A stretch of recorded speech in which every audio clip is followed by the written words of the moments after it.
1 inch, that was all that separated life from death. On a cold morning in 1943, a white line was drawn on the cobblestones of St. Peter's Square in Rome. To a visitor, it was merely paint. But for the man standing behind it, it represented the most lethal boundary on the planet. On one side of that line were 10,000 SS stormtroopers, a network of Gestapo informants and Italy's most merciless executioner. They were equipped with machine guns, tanks, and orders from Berlin to raze the city. On the opposite side stood a lone man. He had no weapon, no army, not even a knife. He was a 6 feet 2 inches Irish priest, armed only with a prayer book and a formidable amount of adrenaline. The Nazi commander had yelled at him, spat at him, and ultimately vowed to kill him. He aimed his Luger at the priest's chest and declared, "The moment you step a single inch outside this square, I will have you shot on sight." Most men would have sought refuge in a basement.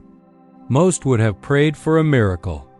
But Monsignor Hugh O'Flaherty wasn't waiting for divine intervention. He glanced at the white line, then at the Nazis ready to kill him. Finally, he checked his watch.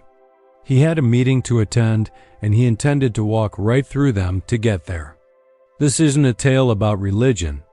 It's a story about the most remarkable cat-and-mouse game of World War II, about how one amateur spy embarrassed the entire Third Reich using disguises, forgery, and unyielding courage. They dubbed him the Scarlet Pimpernel of the Vatican.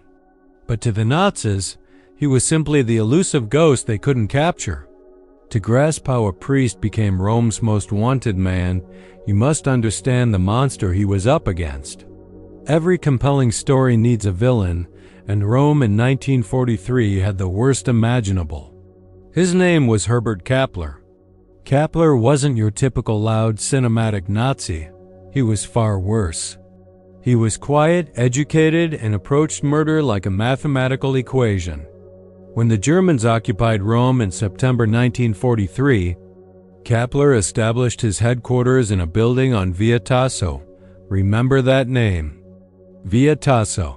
Even today, 80 years later, Romans lower their voices when they mention it. It was a beautiful apartment building that Kappler transformed into a slaughterhouse. He sealed the windows so prisoners inside couldn't discern day from night. He kept powerful lights on 24/7 to break their spirits. Locals crossed to the other side of the street because the sound of screams never ceased. Kappler's mission was straightforward: cleanse Rome, locate the Jews, the escaped Allied prisoners, the resistance fighters, and eliminate them. And for the initial weeks, it was effective. They requested the presence of the tall Irishman. They sought out O'Flaherty. This was the pivotal moment. The Vatican's official stance was firm: remain neutral and avoid provoking the Germans. Assisting escaped prisoners was tantamount to an act of war. If O'Flaherty chose to help them, he would not only be violating German law but also jeopardizing the Catholic Church's neutrality. He retreated to his room, pacing back and forth, glancing out the window at the German patrols marching in the square below. He understood that once he opened that door, there was no turning back. Resistance wasn't something you dabbled in. You were either committed or not. O'Flaherty opened the door. He didn't begin with a grand strategy. He started with a simple apartment. Using his own funds, he rented a small flat outside the Vatican's boundaries. He smuggled 3 British soldiers past the Swiss guards and concealed them in the flat. He then provided them with civilian clothing and forged identification papers. It was a makeshift operation, improvised as he went along, but it succeeded. Soon, 3 soldiers became 10, and 10 became 20. By October, the trickle of refugees had become a deluge. Then came the day that changed everything, October 16, 1943. As the sun barely rose, trucks arrived. Kappler launched his assault on the Jewish ghetto, a raid designed to instill maximum fear. The SS went from door to door, pulling families from their beds without regard for age, taking babies and grandmothers alike, loading over 1,000 people onto trucks parked near the ancient ruins. Oliarity witnessed it all, the brutality, the indifference, and something else, the world's silence. No army came to their rescue. The Vatican remained silent to preserve its neutrality, and the Allies were mired hundreds of miles to the south.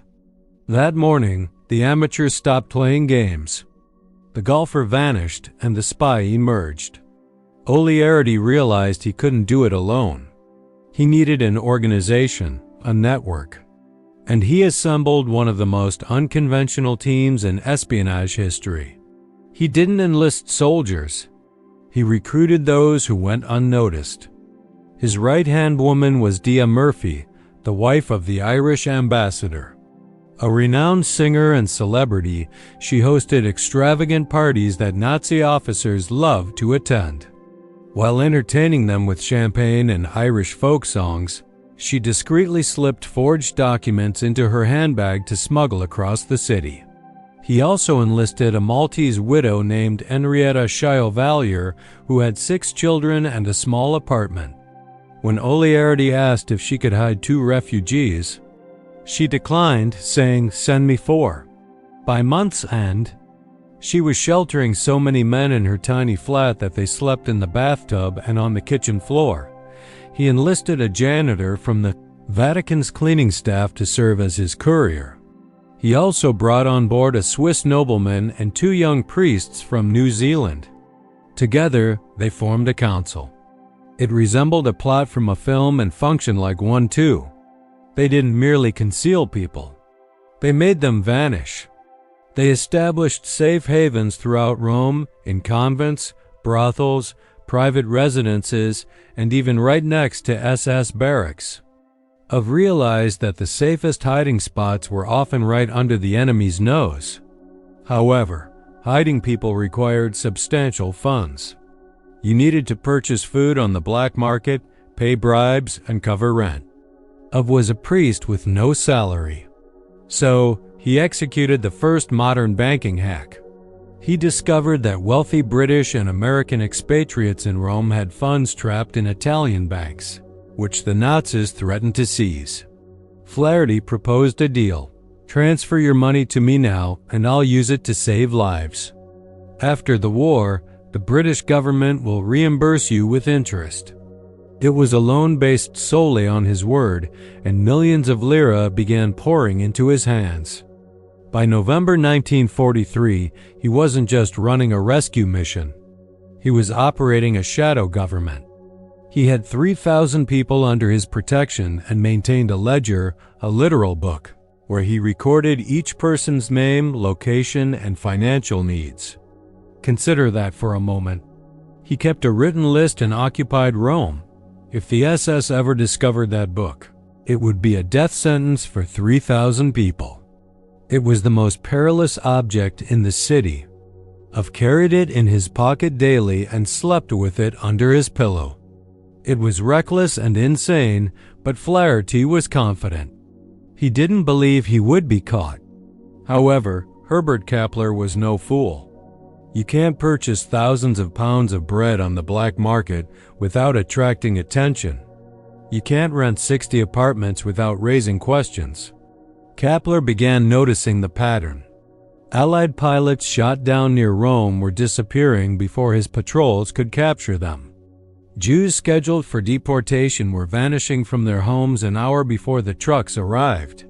Kappler activated his spy network, which included informants everywhere, waiters, taxi drivers, disgruntled neighbors, and all the whispers pointed to one place: the Vatican, and one name of the game changed instantly. Kappler didn't just want to halt the operation. He wanted to crush it. He ordered a surveillance team to monitor Flaherty around the clock. At this point, the narrative takes on the feel of a spy thriller. O'Flaherty was aware that he was being tailed. Whenever he left the Vatican to visit a safe house, he would notice a man in a trench coat pretending to read a newspaper at the corner. A less courageous person might have retreated indoors, but Ophi treated it like a game. He began donning disguises, albeit theatrical and not very convincing ones. One day, he had to transport money to a safe house across the river. The SS had set up checkpoints on every bridge, searching for a tall Irish priest. So, O'Leary headed to the Vatican's heating plant, found a cold sack, and covered his face and hands with soot. He wore a shabby workman's jacket and a flat cap, slouching his shoulders to conceal his 6'2" frame. He strolled out of the Vatican gates, right past the German sentries, and through the SS checkpoint. He made it to the safe house, delivered the money, and returned. On his way back, he encountered 2 Gestapo agents actively searching for him. He tipped his cap to them, and they looked right past him, seeing only a dirty Roman laborer. Once back in his room, he washed off the coal, donned his robes, and attended evening prayer. On another occasion, he dressed as a postman, and once he even disguised himself as a nun. Picture a 6 feet 2 inches man trying to convincingly walk in a nun's habit. It shouldn't have worked, but he possessed something more effective than any disguise: sheer audacity. He carried himself with such confidence that no one dared to question him. However, Kepler was growing increasingly frustrated. As the most feared man in Italy, he was being outwitted by a priest in a coal sack. Kepler decided to escalate the situation. He couldn't arrest Ophi inside the Vatican due to diplomatic neutrality laws. If German soldiers stormed the Vatican, it would spark a global uprising, something Hitler wanted to avoid. So Kepler aimed to lure Ophi out by raiding the safe houses. He didn't just arrest those in hiding. He also detained the Italian families assisting them, torturing them at Vetasso. He sought proof, a signature, a witness, anything linking the priest to the resistance. The pressure on Ophi was immense. Every outing risked not only his life, but also the lives of everyone he visited. One night, the inevitable occurred. His luck ran out. Ophi was at a safe house owned by Prince Doria Pamulj, a palace with hidden rooms. While Ophi was in the basement delivering supplies, the front door was suddenly smashed open. "Gestapo, nobody move," they announced. It was a raid. Found himself cornered. The sound of SS boots echoed above him on the marble floors as they searched each room. They were descending the stairs. There was no rear exit, no hidden passage. Surveying the basement, I've realized it was a coal cellar. A small chute allowed coal to be dumped in from street level. It was narrow, dirty, and steep. The footsteps grew louder, and he could hear German commands. Ophi grasped the edge of the coal chute and hoisted himself up, dragging his 6-foot frame through the black dust, scraping his skin and tearing his clothes. He heard the basement door being kicked open below. He emerged onto the street, covered in coal dust and gasping for air. But safety was still out of reach. He found himself in the midst of a raid, surrounded by SS trucks. A German soldier noticed him, a tall, dark figure emerging from the ground. Ophi didn't flee. Running would mean getting shot. He brushed off his jacket, stood tall, and calmly walked toward a group of Italian civilians observing the raid. He began speaking Italian, blending in as a curious onlooker. The German soldier hesitated. In that brief moment, a car pulled up. It was one of the network's drivers. He jumped in, and the car sped away just as bullets began to fly. He had narrowly escaped. That night, Kepler lost his composure. He realized raids and spies wouldn't capture this man. It had to become personal. This leads us back to the White Line. Kepler instructed his men to paint a white line across the entrance of St. Peter's Square, marking the boundary of Vatican sovereignty. He placed 2 snipers on rooftops opposite the square and stationed a squad of Gestapo agents at the border cafes. He sent a message to O'Leary. It wasn't coded. It was a public declaration.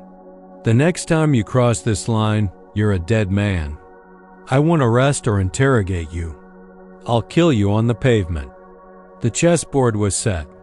Ove was trapped inside the Vatican, while his network outside was desperate for leadership. Resources were dwindling. Kapler sat in his office at Via Tasso smiling. He believed he had finally won, boxing the priest in. All he had to do was wait for him to starve or surrender. However, Kapler had made a significant error in judgment. He assumed Flaherty was on the defensive, merely trying to endure. He was mistaken. Ove was on the offensive. While Kapler focused on the white line, Flaherty was already tunneling beneath it. The priest wasn't finished. The conflict was about to become much more violent. Kapler had drawn his line in the sand, literally, a white stripe of paint marking the boundary between safety and death. He anticipated that Flaherty would remain inside the Vatican, immobilized by the sniper scopes aimed at the square. But Kapler overlooked one crucial detail. You can confine a body, but you cannot confine a reputation. Every evening, as the sun set, the doors of St. Peter's Basilica would open and Monsignor Huol would emerge. He wouldn't flee or conceal himself. He would stroll leisurely down the steps, puffing on his pipe, and stop precisely 1 inch from the white line. He would stand there for an hour, smoking and staring directly at the Gestapo agents across the street. He would wave at them and smile. It was the ultimate display of power. He was conveying, I am here. I am still active, and there's nothing you can do about it. The Nazis were enraged. They would clutch their submachine guns, their knuckles whitening, waiting for him to make a mistake, waiting for a toe to cross the line. But he never faltered. Ove wasn't merely taunting them. He was using himself as a decoy. While the entire Gestapo force focused on him on the steps, his couriers were slipping out the Vatican's back exits, carrying money and maps to the safe houses. He was the distraction. But a distraction alone couldn't feed 4,000 people. By January 1944, the situation was dire. It was winter, freezing, and Rome was starving. The Germans were confiscating all the food supplies for their troops. The black market price for flour had skyrocketed by 500%. O'Flaherty had thousands of escaped prisoners hiding in cellars and attics throughout the city. They were eating rats and boiling leather belts to make soup. If they didn't receive real food soon, they would be forced to surrender just to eat. He needed a supply chain, but you can't smuggle tons of food through a war zone without trucks. And he didn't have trucks. So he executed Mission Haystack. He reached out to a group of sympathetic Italian farmers outside the city and arranged for carts to enter Rome daily, ostensibly delivering hay for horses. The German guards at the checkpoints would jab their bayonets into the hay, find nothing, and allow them to pass. They didn't probe deeply enough. Hidden in the center of each hay bale were bags of potatoes, cheese wheels, and dried meat. Once inside the city, the hay was delivered to seemingly innocent places like a flower shop, a bakery, and a convent. From there, a network of street children, some as young as 10, would transport the food to safe houses using backpacks. It was a logistical marvel. The city was running a supply operation that could rival the U.S. Army, all orchestrated from a small desk inside a neutral church. But food wasn't the only issue. The network was hemorrhaging money. Bribing German guards was costly. Renting 60 apartments was expensive. The loan scheme with wealthy expatriates was drying up. He needed cash, and he needed it quickly. This leads us to the golf course drop. Remember was an avid golfer. Before the war, he played religiously. Now confined within the Vatican, he couldn't play, but he knew people who did. He managed to send a message to the British ambassador. He needed gold. The British government agreed. But how do you smuggle British gold into Nazi-occupied Rome? They used diplomatic cars. A car with diplomatic plates would drive past a specific spot near the Vatican walls. A window would roll down and a heavy box would be tossed into a patch of bushes. Minutes later, a gardener, actually one of his Irish priests, would rake the leaves in that area, pick up the box, and walk back inside. Inside those boxes were gold sovereigns and American dollars. O'Flaherty became the bagman. He would divide the money into envelopes and hand them to his runners. But the stress was taking its toll. Look at photos of O'Flaherty from 1943 compared to 1944. In 43, he appears young and vibrant. By 44, his eyes are sunken, he's lost weight, and he wasn't sleeping. He was keeping the details of 4,000 lives in his head because writing them down was too dangerous. And then the nightmare scenario unfolded. The network cracked. It began with a simple mistake. One of his key couriers, a young Italian man, was stopped at a random checkpoint. He appeared nervous. The soldiers searched him and found a list of addresses in his shoe. They didn't execute him on the spot. That would have been merciful. They took him to Vatasso. Kapler went to work. We don't know exactly what happened in that basement, but we know Kapler's methods. He would pull out fingernails and break fingers one by one. He pretended to be drowning.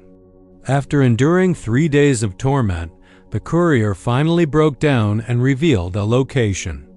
The raid targeted the seminary, which served as a safe haven for 12 Jewish refugees and 3 British pilots. The SS struck at 3 a.m., forcefully breaking down the doors and shattering the frames. They dragged everyone outside, beating the men unconscious in the street and throwing the women into trucks. When O'Flaherty heard the news the following morning, he collapsed into a chair, devastated by the loss of 15 people. He blamed himself, feeling every blow and scream. Yet, he had no time to mourn because Kapler wasn't finished. Kapler realized that torturing couriers was too slow. He needed to eliminate the leadership. He needed O'Flaherty. Since the priest wouldn't cross the white line, Kapler decided to force him across it. The assassination attempt was a daring, nearly suicidal plan. Kapler dispatched a squad of 4 men in civilian clothes to St. Peter's Basilica, armed with concealed knives and pistols. Their orders were straightforward. Wait for Ole to come down for evening prayer. Seize him, drag him through the church, out the door, and into a waiting car across the line. If anyone intervened, they were to shoot to kill. It was a kidnapping operation inside the holiest building on earth. O'Flaherty was walking down the nave toward the altar. The church was dimly lit by candles. He noticed 4 men standing near a pillar, not looking like pilgrims, standing too rigidly with their hands inside their coats. O'Flaherty's instincts screamed danger. He was halfway to them. If he turned and ran, they would chase and shoot him in the back. If he continued walking, they would grab him. He did the unexpected. He marched straight toward them but veered left at the last moment toward a group of Swiss guards by a side exit. The Swiss guards carried halberds, those medieval axe spears, but they also had hidden pistols. O'Flaherty stood right next to the guards and started a loud conversation, pointing at the 4 men. The hit squad froze, realizing they had lost the element of surprise. Attacking a priest surrounded by armed Swiss guards would lead to a massacre they couldn't win. They glared at O'Flaherty, who glared back. Slowly, they retreated into the shadows. He had survived once more, but the net was closing in. Then came the darkness. March 23, 1944, marked the darkest day in Rome's history. Italian partisans attacked a column of SS soldiers marching through the city, setting off a bomb that killed 33 German soldiers. Hitler was enraged and sent a direct order from Berlin. He wanted 10 Italians dead for every German killed, executed immediately. 10 for 1. 330 people. Kapler needed bodies, so he emptied the jails. He detained political prisoners, Jews awaiting deportation, and random civilians from the streets. He rounded up 335 men and boys, exceeding the order by 5 to ensure compliance. They were transported to the Ardotin Caves, a series of tunnels outside the city. In groups of 5, they were led inside, forced to kneel. And then he and his officers executed them with shots to the back of the head, one by one, for hours. Once the massacre was complete, they detonated explosives at the cave entrance to entomb the bodies. Ophi heard the blast from his room, initially unsure of its cause. But when the grim news reached him, it shattered something within. This was no longer a game or a spy thriller with disguises and pursuits. It was mass murder. Among the victims were his friends, individuals who had supported the network, people he had vowed to protect. The next day, Kapler sent a list of the deceased to the Vatican as a threat. This is the consequence of resistance, and you could be next. Most would have given up, deeming the cost too great. Read the list, wept, then composed himself. "We don't stop," he told his team. "We double down." He understood that Rome was on the brink of collapse. The Allies were advancing along the coast, with the Battle of Anzio raging just 30 miles away. The Germans were aware of their impending defeat, and a losing army is perilous. Kapler was preparing for Rome's final solution. Before retreating, the Germans intended to execute all remaining prisoners and demolish the city's bridges and dams. Ophi had 4,000 people in hiding. If the Germans decided to torch the city during their withdrawal, those 4,000 would be vulnerable. He needed a comprehensive plan, a shift from hiding to fighting. He sent a message to the safe houses: "Arm yourselves." It was a contentious order, a priest urging civilians to take up arms. But Ophi knew that when the end came, prayers wouldn't stop bullets. He used his remaining gold to purchase weapons on the black market: rifles, grenades, stolen German Lugers. The network began transforming into a militia. April turned to May, and the sound of artillery drew nearer. The distant boom of American cannons could be heard, and the windows of the Vatican shook with each explosion. Kapler grew desperate, aware that his time was dwindling. He had one last move to make, but he couldn't capture Ophi. He made the choice to ruin his own reputation. He initiated a propaganda effort, spreading rumors that Flaherty was a British spy embezzling funds from the church. He fabricated documents implicating him with prostitutes and attempted to persuade the Pope to dismiss him. However, Pope Pius, who had been so cautious and silent, finally took action. When the German ambassador demanded Flaherty's arrest, the Pope simply replied, "We have no knowledge of any illegal activities." It was a falsehood, a holy deception, but it bought Oliarity some time. On June 3, 1944, the sound of tanks was now audible. The Americans were approaching the city's outskirts.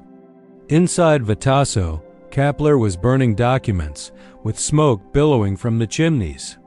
He was preparing to flee but had one final order: the purge. He instructed his remaining SS units to sweep the city one last time, killing everyone in the safe houses and leaving no witnesses. It was 6:02 p.m. and the sun was setting. The Germans had 12 hours before they had to retreat, 12 hours to massacre 4,000 people. O'Flaherty received the call. They were coming for everyone. He looked at the white line and the chaos in the streets. This was the final stand. He grabbed his cloak and ledger, and for the first time in months, he crossed the line.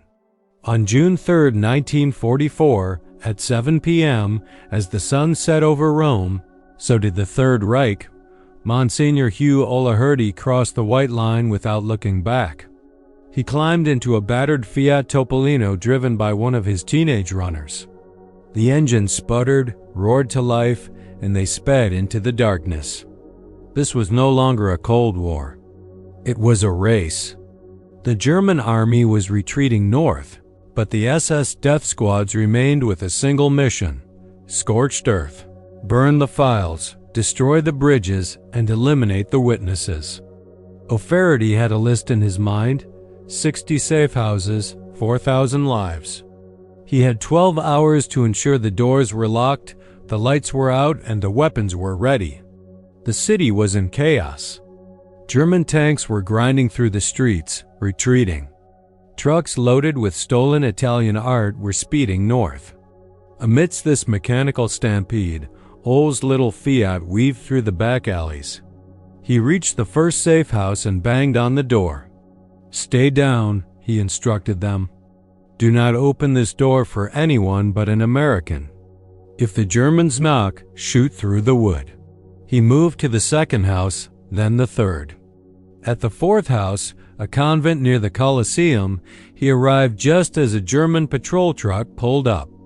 O'Flaherty dove into the shadows of a doorway, watching as 4 SS soldiers jumped out, rifles raised. They were on the hunt for plunder, for wine, and for anyone they could kill just for the thrill. O'Flaherty was without a weapon, but he remembered something about the German army that they had overlooked in their panic. They were petrified of authority. Emerging from the shadows, he was not in his coal merchant disguise but donned in his full Monsignor attire, the red sash stark against the darkness. He approached the German sergeant directly, speaking flawless German. He didn't inquire about their actions. Instead, he shouted at them. "Is this the conduct of the Wehrmacht?" He bellowed. "You're hindering the retreat. The Americans are just 2 miles away. Do you want to be caught looting a nunnery?" The sergeant froze, taking in the robes and the confidence. He glanced at his men, then back at the audacious Irish priest. "Move out," the sergeant commanded. They scrambled back into the truck and sped off. Ofty didn't pause to catch his breath. He returned to his car. Next house, he thought. Throughout the night, the Scarlet Pimpernel moved stealthily through the city. He evaded checkpoints and hid beneath bridges as Tiger tanks thundered above. He was the shepherd, ensuring the wolves didn't breach the gate before dawn. June 4th, dawn broke. A low rumble shook the earth. It wasn't artillery. It was deeper, the sound of heavy engines. Ove was on the roof of the Vatican College, raising his binoculars to look south toward the Appian Way. Then he saw it, a white star painted on olive drab steel. The Americans. General Mark Clark's Fifth Army rolled into Rome, the first Axis capital to fall. Crowds flooded the streets, crying, kissing the tank treads, and showering the dusty American G's with flowers. For the first time in 9 months, the windows of Via Tasso were flung open. The prisoners inside, those who hadn't been executed, stumbled into the sunlight, blinking, skeletal figures among the living. But while Rome celebrated, O'Flaherty got to work. He didn't indulge in champagne. He went to the Colosseum, where hundreds of refugees were emerging from hiding. He began organizing food trucks and reuniting families. Then he asked the question on everyone's mind: where is Kappler? Herbert Kappler had fled hours before the Americans arrived, taking his files, his gold, and his hatred with him as he vanished north. The war in Europe dragged on for another year. Ofty remained in Rome, rebuilding what the Nazis had destroyed. He was hailed as a hero. The British awarded him the CBE, and the Americans gave him the Medal of Freedom. But Ole wasn't interested in the medals. He tucked them away in a drawer and returned to playing golf. Yet justice never forgets. In 1945, British Special Forces located Kappler. He was apprehended and tried for war crimes, particularly the Ardeatine Caves massacre, where he coldly murdered 335 innocent men. The trial was a spectacle, with the world witnessing the so-called monster of Rome confined. He sat there, expressionless, arrogant, and unrepentant, claiming he was merely following orders. The court rejected his defense, sentencing him to life imprisonment without parole. He was sent to Geta prison, a fortress on the Italian coast. The story seemed to conclude there. The hero triumphs, the villain languishes in a cell, and the credits roll. But Hugh Flaherty wasn't finished. He had defeated Kapler tactically and militarily, but not spiritually. One morning in 1947, a car arrived at the gates of Geta prison. A tall priest emerged and approached the warden. "I'm here to see a prisoner," he stated. "Which one?" the warden inquired. "Herbert Kapler." The warden thought it was a joke. Why would the man Kapler tried to kill want to visit him? Was he there to gloat, to insult him, to witness his suffering? Off he walked down the long stone corridor. The guard unlocked the heavy iron door. Kapler looked up from his cot and saw the man he had hunted for 2 years, the man he had set traps for, the man he had despised more than anyone else.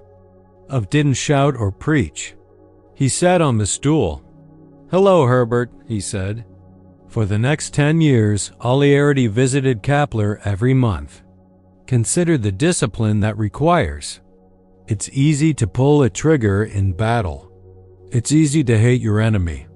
But to drive 4 hours and sit in a cold cell with the man who murdered your friends, that's not just difficult. It's nearly impossible.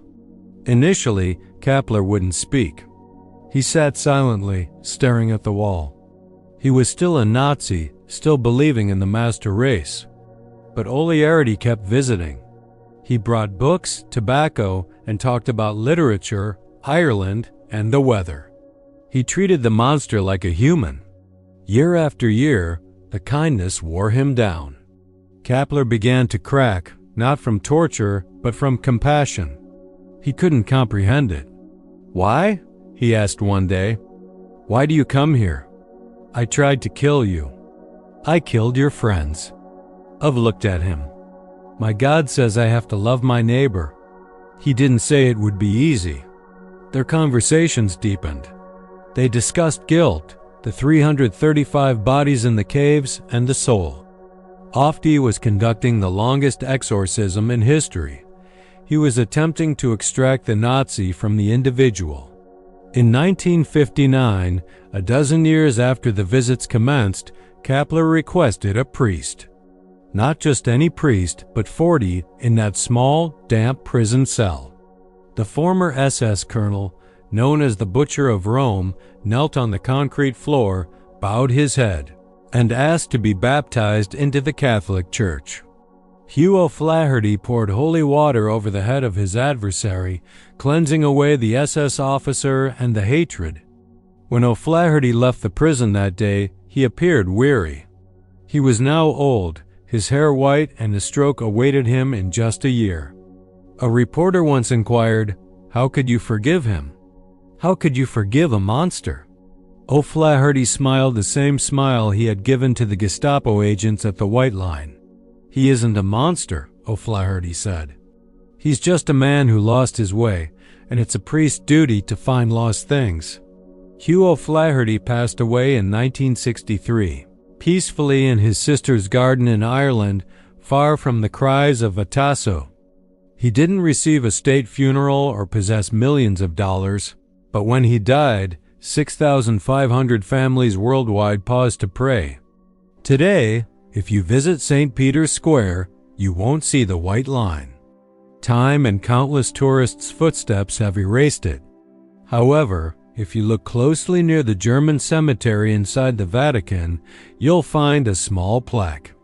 At the Yad Vashem Memorial in Israel, a tree is planted in his honor, recognizing him as one of the righteous among the nations. So, the next time you doubt that one person can make a difference, or think the system is too vast, the enemy too powerful, or the evil too profound, remember the Irish priest in the coal merchant's hat. Recall the man who stood an inch from death and didn't flinch. Remember that the greatest weapon against darkness isn't a gun, a tank, or even a plan. It's the courage to open the door when the devil knocks and say, "Not today." This is the story of Monsignor Hugh O'Flaherty, the man who didn't just save 6,500 lives. He saved 6,501. If this story touched you, if you believe that courage should be remembered, hit that like button now. It helps us discover more lost heroes, and subscribe because history is full of ghosts waiting to speak, and we're going to tell their stories.